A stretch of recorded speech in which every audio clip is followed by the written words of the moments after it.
Hello everyone, welcome back to my channel. So guys, आज फिर से एक नया व्लॉग। आज मोटो व्लॉग मेरा पहला है मुंबई में, और मेरी इस वाली बाइक पे एडवेंचर 390 पे मेरा पहला मोटो व्लॉग है ये। और आज तो संडे है, कल मैं सैटरडे को गए थे हम राइड पे, मॉर्निंग राइड पे, and it was really fun. Lonavala side गए थे हम और काफ़ी मज़ा आया था। मेरी सेकंड सर्विस हो चुकी थी और now this engine has opened up and now I have used it pretty much in city, like extensively, मतलब bumper to bumper traffic में भी यूज़ करता हूँ। and now I think now it's a time I will give you my review on this bike, कि मुझे क्या अच्छा लगा और क्या मुझे ख़राब लगा, और मैं ये भी बताऊँगा कि why I chose this bike. So guys, let's not wait and let's start with the video. पहले ये बात कर लेते हैं कि एक्चुअली मैंने ये बाइक क्यों खरीदी। मैंने सितंबर में ये बाइक खरीदी थी and why I chose this bike. इसके साथ मेरा कंपटीशन था Himalayan and the other bike was GS 310। So उसको छोड़ के मैंने इसको क्यों लिया। So actually this is V version 390 का 835 mm सीट हाइट वाला। और मैंने एक्चुअली अगर मैं हिमालयन की बात करूँ तो हिमालयन जो पुरानी वाली है उसमें तो 24 bhp की पावर थी और 200 kg का वेट था। तो that was the thing I was really reluctant to buy, because 24 bhp is a power of NS power you are getting in a 200 kg bike. उसके ऊपर आप then you will add lot of luggage and you will set and along with that you will add crash guard and those things. So that doesn't make sense, मुझे तो नहीं लगा था, because budget was not an issue for me and so I wanted a good bike. So that's the first thing, like I didn't buy Himalayan for that. उसके बाद अगर देखा जाए GS 310, so actually उसमें क्या है कि इंजन तो I would not comment on engine, वो TVS का बनाया हुआ इंजन है और वो इतना पावरफुल इंजन भी नहीं है। It's a smooth engine I know, but it's not that powerful. और उसके साथ साथ जो मेंटेनेंस है BMW की, जो मैं बात कर रहा था पहले, तो दैट्स वेरी हाई, मुझे ऐसा लगता है। और उसमें इतना कुछ भी नहीं मिल रहा है, as much things you are getting, the features you are getting in this bike, और उसका प्राइस पॉइंट भी इतना लो नहीं है कि I should choose that। और बजट का तो वैसे मैंने कह दिया आपको, इशू था ही नहीं। So guys, these are the two things I know I didn't buy those two bikes and I chose this bike। इस बाइक में लाइक एक्चुअली मेरे फ्रेंड ने भी ले रखी है, सो ही हैज़ यूज्ड इट, और मुझे पता है इस बाइक में what is good and what is bad. He has not complain anything. मैंने उससे बात की थी, उसने कहा था मुझे आज तक कोई इशू आया नहीं इस बाइक में। So that's the good thing. तो मुझे एक तरह से अपना फ्रेंड का एश्योरेंस भी था, और and I like everything about this bike, the power and everything. So whatever I wanted I got in this bike. So that's why like I chose this bike. अब हम बात कर लेते हैं why what are the good things and bad things about this bike. मैंने इस bike को city में काफ़ी चलाया, जैसे मैंने बता रहा था, सो मैं उसके हिसाब से रिव्यू दूंगा। लॉन्ग राइड में मैं अभी तक इसमें 200 किलोमीटर्स की राइड पे गया हूँ एक में, और वो तो बहुत ही अच्छी थी। ऐसा मतलब हाईवे पे तो ये bike it's a different monster. So that's the thing. So guys, let's start with the bad things.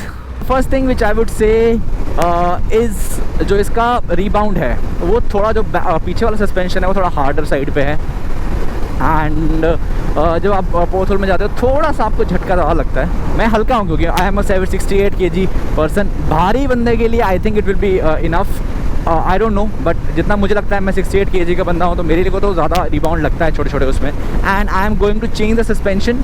जो इसका जो टॉप वेरिएंट है, ये स्टैंडर्ड वेरिएंट है, इसका टॉप जो वेरिएंट है जो स्पोक व्हील वाला है, उसके अंदर जो एडजस्टेबल सस्पेंशन आते हैं, मैं वो डलवाने वाला हूँ अपने जो बैक रेयर सस्पेंशन है, क्योंकि वो सस्पेंशन एडजस्टेबल है, rebound everything is adjustable in that. और वो मुझे 8 to 10,000 का बताया है शोरूम वालों ने, and I will definitely go for that. उसके बाद जो इसका क्विक शिफ्टर है, अप शिफ्ट करते हो आप, वो वाला जो क्विक शिफ्टर है वो कभी कभी अनोइंग देता है। मैंने एक वीडियो बनाया था इसके पीछे, जिसमें मैंने बताया था things KTM can improve in this bike to make it more attractable. वो काफ़ी निट पिकिंग भी थी उसमें काफ़ी, बट स्टिल वो ऐसी चीज़ें थी जो ऐड कर सकते हैं। लाइक उसके बिना भी bike is not bad, it's like perfectly fine bike, but those are small things which they can add. So मैंने उसमें भी कहा था कि जो क्विक शिफ्टर है, जो अप साइड वाला क्विक शिफ्टर है, वो थोड़ा सा मुझे वो लगता है। देखो, अगर आप डाउन शिफ्ट करोगे डाउन शिफ्ट स्मूथ है, जैसे कि अभी देख लो। अगर आप मैं दिखाता हूँ, मैंने अभी पीछे एक वीडियो बनाया, मैं वो दिखाता हूँ आपको। लेट्स सी दैट, उसमें काफ़ी अच्छे से दिख रहा है।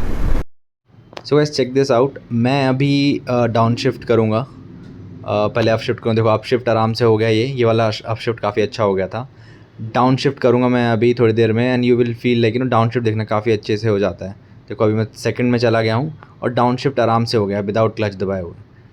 अभी देखना मैं जब अप शिफ्ट करूँगा एक झटका लगेगा, देखना हल्का सा, जैसे मैं थर्ड में ज़्यादा, देखो झटका आया, देखो झटका आया ना हल्का सा। तो ये कभी कभी हो जाता है, मैंने पीछे किया देखो अभी थोड़ी देर पहले अच्छे से हो गया था, अभी देखो एक और फोर्थ पे चला गया मैं, काफ़ी आराम से हो गया, बट बीच बीच में ये हमें थोड़ा थोड़ा झटका दे देता है। सो गाइस वही मेरे को लगा कि जो अप साइड वाला क्विक शिफ्टर है वो थोड़ा सा इशू देता है, बाकी everything is fine. Low side वाला काफ़ी क्विक शिफ्टर इजीली हो जाता है, नो इश्यूज। अप साइड वाला भी हो जाता है, but you have to know find that sweet spot कभी कभी। बट एक बार आपको आदत पड़ जाएगी तो you will able to do it easily. मैं भी 60-70% टाइम मेरा अच्छे से हो जाता है। So that's the second thing which I didn't like, I want like KTM to change. And last thing which is not that big, which I would say the handlebar, and handlebar मेरे को लगता है कि थोड़ा सा और half an inch एक थोड़ा सा ऊपर उठने चाहिए थे, बिकॉज अभी भी कंफर्टेबल तो है ही, ऐसा नहीं आप देख रहे हो मैं स्ट्रेट ही बैठा हूँ, but when you are riding थोड़ा सा आप झुक जाते हो और थोड़ा सा ऊपर होता है तो it will become much more comfortable posture. So guys, these are the three things which I think like they can improve. Now let's talk about the things which I liked about this bike. पहली बात करते हैं हम engine की and smoothness of engine. मैं second service के बाद मैं आपको बता रहा हूँ, this engine has become so smooth कि मतलब आप बोलोगे यार क्या ही मतलब मज़ा ही आ जाता है इस बाइक को चलाने में। मतलब मैं इसको अगर आपको स्वीट स्पॉट बताता हूँ हर एक गियर के, मतलब फोर्थ गियर से स्टार्ट करते हैं। फोर्थ गियर का स्वीट स्पॉट है, sweet spot in the sense कि मतलब उस पर आपको ऐसा लगता है कि यार मैं थ्रॉटल भी नहीं दे रहा हूँ, मतलब बाइक ऐसे खुद ही चले जा रही है, सो बटरी स्मूथ। तो अगर फोर्थ गियर का देखोगे दैट इज़ अराउंड 72, 73, 5000 RPM पे, दैट इज़ स्वीट स्पॉट। उसके बाद अगर आप देखोगे, लेट मी क्रॉस दिस, उसके बाद अगर आप फिफ्थ गियर का देखोगे that is around 83, 84 is the sweet spot at 5000 RPM, and sixth gear का 102 and 103 5000 RPM पे easily पहुंच जाता है। So these are the sweet spots for each gear। उसके ऊपर जाओगे और अगर जब आप 6000 RPM से ऊपर चले जाते हो ना, this bike becomes a monster। मतलब पागल ही हो जाती है, ऐसा लगता है अरे आपको खींच रही है bike. So that kind of power this bike has।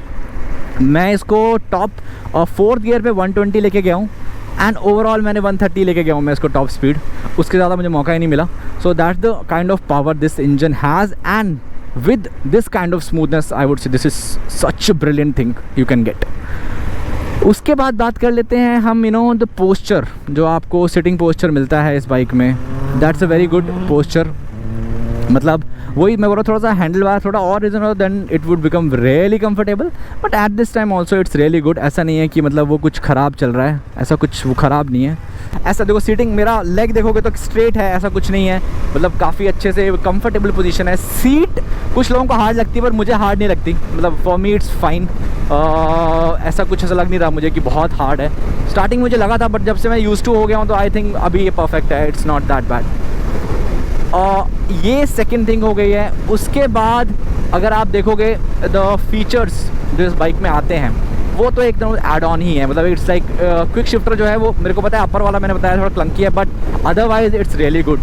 कोई ऐसा है नहीं कि प्रॉब्लम, आपको चलता है वो, मतलब ऐसा नहीं है कि वो बिल्कुल नहीं चलता है। थोड़ा सा आपको अपने को तो स्टार्टिंग में आपको लगता है और अप वाला है थोड़ा प्रॉब्लम, बट बाकी क्विक शिफ्टर इज़ फाइन। मतलब you have a quick shifter in this kind of bike, so I think that's a very good feature. जब आप बम्पर टू बम्पर ट्रैफिक में चल रहे हो तो इट रियली हेल्प्स, मुझे तो हेल्प करता है वो। अप वाले को छोड़ के एवरीथिंग इज़ फाइन। उसके बाद इसका जो TFT डिस्प्ले है इट्स रियली गुड ना, मतलब काफ़ी बड़ा है ये साइज़ में, आपको काफ़ी अच्छे से सब कुछ दिखाई देता है। इट्स नॉट लाइक छोटा नहीं है, काफ़ी बड़ा है और काफ़ी क्लियरली काफ़ी अच्छी विजिबिलिटी है उस चीज़ की। उसके बाद टायर्स की बात करूँगा मैं, टायर्स के अंदर मेडजेलर्स हैं और आई वुड से मतलब tyres makes a hell of lot of difference. मेरी MT में MRF के टायर्स हैं एंड उसमें रियली मैं कह रहा हूँ ना, मतलब मेरे को, मैं अपना ओपिनियन बता रहा हूँ, like there are pro riders than me. मैं उतना प्रो भी नहीं कहूँगा खुद को, मैं I am not even pro, मैं बोलूँगा मैं आई एम एवरेज राइडर। तो उसके हिसाब से वो काफ़ी स्किड करते हैं, मेरे को लगता है उसमें कॉन्फिडेंस नहीं आता। इसके अंदर आई एम लाइक बहुत अच्छा कॉन्फिडेंस आता है, मैं इस बाइक को भी अच्छा खासा लीन कर लेता हूँ उस bike. So that is I would say tyres are really good. उसके बाद बात कर लेते हैं माइलेज की। जो इसका ट्रिप मेरे को दिखा रहा था 32 दिखा रहा था, हाईवे में ये 30 से प्लस दे देगी आराम से, नो इश्यूज़। मेरे को मिली है, कल मैं गया था लोनावाला तो I got 30 around. And city में मैं बोलूँगा 25 to 26 is the mileage I have got. So mileage भी अच्छी है इस बाइक की, being a 400cc bike and providing this kind of power. और इसके साथ अगर आप देखोगे ना, इसका जो कंप्रेशन रेशो है that's really good, that's around 12.88/1 and that means it has a better, it's more efficient engine. And guys handling की बात कर लेते हैं। हैंडलिंग बहुत ही सही है इसकी, मतलब आप बम्पर टू बम्पर ट्रैफिक में रहोगे, आपको ये बहुत ज़्यादा ऐसा नहीं लगेगा कि आप यार इतनी बड़ी बाइक को मैं कैसे चलाऊंगा, मतलब मेरे को मुश्किल हो रहा है मोड़ने में, वैसा कुछ नहीं लगता। मतलब इसकी हैंडलिंग रियली सुपर्ब। आपको मतलब this is a lighter bike than Himalayan. तो 177 kg इसकी बाइक है। उसके बाद मैंने क्रैश गार्ड लगाया, आई थिंक उससे 10 के किलो बढ़ गया होगा उसके बाद, but still it doesn't feel like आपको मुश्किल नहीं होगी बाइक को हैंडल करने में, चलाने में, बम्पर टू बम्पर ट्रैफिक में भी। And you will really feel confident while riding on this bike with your handling. So these are the thing I would say makes this bike a really good package. थोड़ा premium ज़रूर charge कर रहे हैं ये, that I agree, but if you don't have a budget constraint, I would say this is the bike to go. So guys, this is my view on why I chose this bike, and this is my opinion about this bike. If you have any questions, please let me know in the comments. I will happy to answer those questions about this bike. Like if you are buying this bike, if you want to buy this bike, I will be happy to answer. So guys, this is for today. If you like the video, please hit the like button and subscribe to my channel for this kind of content. And see you in the next vlog, guys. Bye bye.